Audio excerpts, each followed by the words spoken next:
నమస్కారం. నేను మీ Phani Bhaskar, Dilsukhnagar, Hyderabad. Welcome to Pasumarthi astrology centre. Please do subscribe my channel for more videos. Video నచ్చినట్టయితే like చేయండి. అలాగే మీ బంధుమిత్రులకి, శ్రేయోభిలాషులకి కూడా షేర్ చేయండి. వారికి కూడా ఎంతో కొంత ఉపయోగకరంగా ఉంటుంది. ఈ వీడియోలో మరొక యోగం గురించి తెలుసుకునే ప్రయత్నం చేద్దాం. గౌరీ యోగం గురించి తెలుసుకునే ప్రయత్నం చేద్దాం. ముఖ్యంగా ఇది ఏ గ్రహస్థితి వల్ల ఏర్పడుతుంది అంటే, ఇక్కడ చంద్రుణ్ణి మనం ప్రామాణికంగా తీసుకోవాలి. ఈ యోగం మనకి సిద్ధించాలి లేదా ఏర్పడాలి అంటే జాతకంలో ఎటువంటి కాంబినేషన్స్ అనేది ఉండాలి అనే విషయాన్ని మనం తెలుసుకునే ప్రయత్నం చేద్దాం.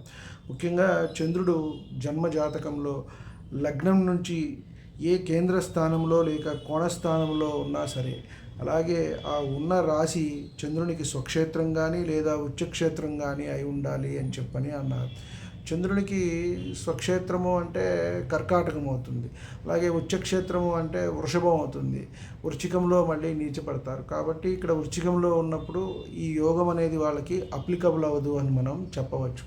ఇక్కడ మనకి ఫార్ములా సూత్రం ఏం చెప్పారు అంటే, ఇక్కడ మహర్షులు చంద్రుడు స్వక్షేత్రం కానీ లేక ఉచ్చక్షేత్రం కానీ అయి ఉండాలి చంద్రుడికి ఆ క్షేత్రము అన్నారు. ఇక్కడ మొదలు కేంద్రంలో కానీ కోణంలో కానీ ఉండి అది స్వక్షేత్రం కానీ ఉచ్చక్షేత్రం కానీ అయి ఉండాలి. అప్పుడు మాత్రమే సిద్ధిస్తుంది. కొంతమంది అంటే మామూలుగా జన్మజాతకం మనం పరిశీలించుకున్నప్పుడు, నేను కూడా ఈ విద్యలు నేర్చుకోకముందు గురుగారి దగ్గర లేక ఎంఏ చేయకముందో నాకు కూడా కొంత అలా అనిపిస్తూ ఉండేది. అరే మనకు కూడా ఇది ఉందే, ఇది పని చేయట్లేదే, ఇలా ఉందే, ఈ గ్రహం ఇక్కడ ఉంది కదా అని అనిపిస్తుంది. కానీ కొంత లోతైన అధ్యయనం చేసుకున్న తర్వాత, వాటి గురించి చదువుకున్న తర్వాత కొన్నిసార్లు అవి అనుభవంలోకి రావు. కాబట్టి గ్రహం ఎప్పుడు బలంగా ఉండాలి. తమ ఉచ్చక్షేత్రాల్లో కానీ స్వక్షేత్రాల్లో కానీ ఉంటే గ్రహానికి బలం. అంటే ఉదాహరణకి మనం చెప్పుకున్నట్టయితే, మీరు మీ ఇంట్లో ఉన్నారు, నేను మా ఇంట్లో ఉన్నాను అనుకోండి, బలంగా ఉంటాం. నేను మీ ఇంట్లోకి వస్తే కాస్త బెరుగ్గా ఉంటుంది. ఎక్కడికి వెళ్ళాలి, ఏం చేయాలి, మీరు కూర్చోమన్న చోట కూర్చోవాలి, నుంచోమన్న చోట నుంచోవాలి, వద్దంటే వెళ్ళిపోవాలి, ఉండమంటే ఉండాలి.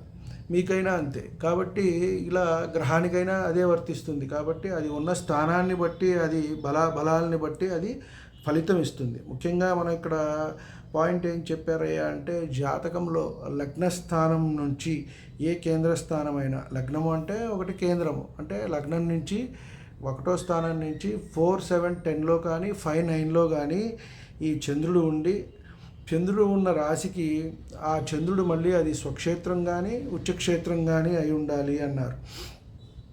తర్వాత అయి ఉండి మరొక పాయింట్ ఏంటంటే, దీని మీద గురు వీక్షణ ఉండాలి అని చెప్పారు.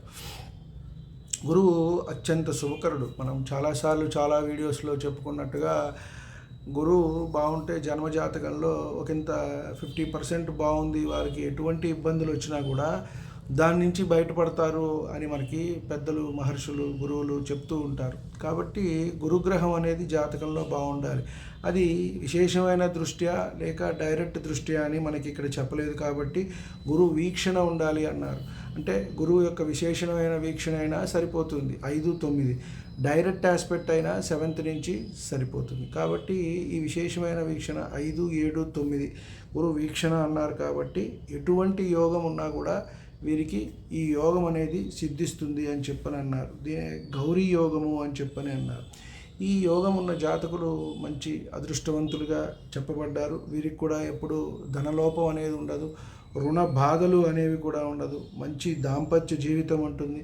ఆడవారికి ఉన్నట్టయితే మంచి వరుడు వచ్చి అన్యోన్యతగా ఉంటారు. అలాగే మగవారికి ఉన్నట్టయితే మంచి భార్య వస్తుంది. వారి నుంచి వీరికి మంచి అభిమానాలు దక్కుతాయి. వారి వల్ల ఒకరికి కూడా అన్యోన్యతగా ఉండి జీవితంలో అభివృద్ధి అనేది ఉంటుంది. ఇక్కడ మళ్ళీ ఇది మగవారికి ఉన్నట్టయితే మంచి అందమైన రూపవంతమైన భార్య వస్తుంది అని కూడా చెప్పడం జరిగింది. వీరి జీవితంలో అన్యోన్యంగా ఉండి మంచి ఆరోగ్యవంతంగా ఉండటము, లక్ష్మీ కటాక్షం కూడా ఇక్కడ సిద్ధిస్తుంది అని చెప్పటం జరిగింది. కాబట్టి వీరు సకల ఐశ్వర్యాలు, అలాగే భోగభాగ్యాలు, విలాసవంతమైన జీవితం కూడా గడుపుతారు ఇట్లా ఏర్పడినప్పుడు అని చెప్పారు.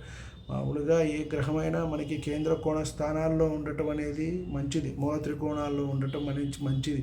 దాని మీద ప్రత్యేకంగా గురు వీక్షణ ఉన్నట్టయితే ఇంకా మంచిది.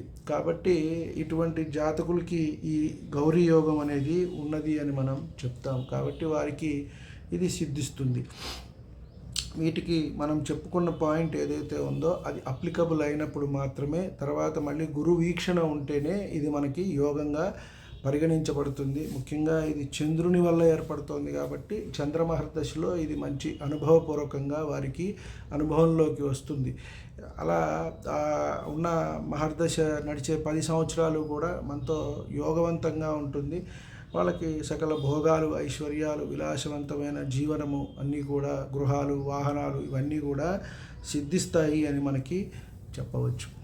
వీడియో నచ్చినట్టయితే లైక్ చేయండి, మీ బంధుమిత్రులకి, శ్రేయోభిలాషులకి కూడా షేర్ చేయండి. ఇంతవరకు ఛానల్ సబ్స్క్రైబ్ చేసుకోకపోతే సబ్స్క్రైబ్ చేసుకోండి.